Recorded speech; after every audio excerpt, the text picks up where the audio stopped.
Next global স্টারের খোঁজে football federation, তাই 28, 29 এবং 30 জুন প্রবাসী ফুটবলারদের নিয়ে আয়োজন করা হয়েছে ট্রায়ালের, যেখানে এখন পর্যন্ত 14 দেশ থেকে আগ্রহী 51 ফুটবলার।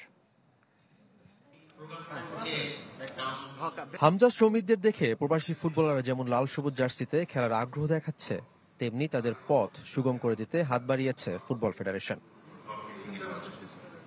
প্রবাসী ফুটবলারদের নিয়ে জাতীয় স্টেডিয়ামে 3 দিনব্যাপী ট্রায়ালের ব্যবস্থা করেছে ডেভেলপমেন্ট কমিটি। 14 দেশের 51 ফুটবলার আগ্রহ দেখিয়েছেন। এর মধ্যে সবচেয়ে বেশি যুক্তরাজ্য থেকে 20 জন, আর যুক্তরাষ্ট্রের আছেন 14 ফুটবলার। সবাই হয় প্রবাসী নয় বাংলাদেশি বংশোদ্ভূত। 14 থেকে 27 বছর বয়সীরা থাকবেন ট্রায়ালে। ফেডারেশনের নজর মূলত অনূর্ধ্ব 17 ও 23 বয়সীদের উপর। এই প্রোগ্রামের অধীনে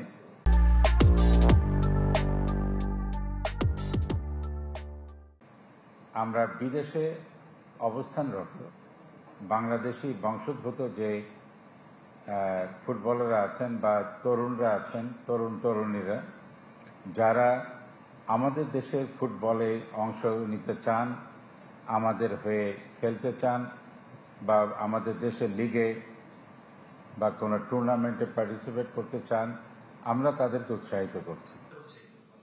ট্রায়াল পরিচালনা করবেন 5 কোচ, নেতৃত্বে টেকনিক্যাল ডিরেক্টর সাইফুল বারী টিটো।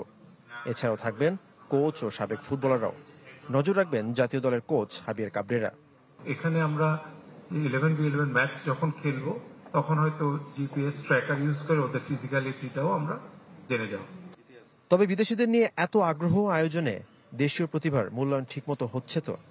আমরা সকলেই চাচ্ছি যে বাংলাদেশ থেকেও যেন আমরা এইভাবে গ্লোবাল প্ল্যাটফর্মে আগামী কয়েক বছর আমাদের উল্লেখযোগ্য সংখ্যক খেলোয়াড়দের আমরা দেখতে পারি।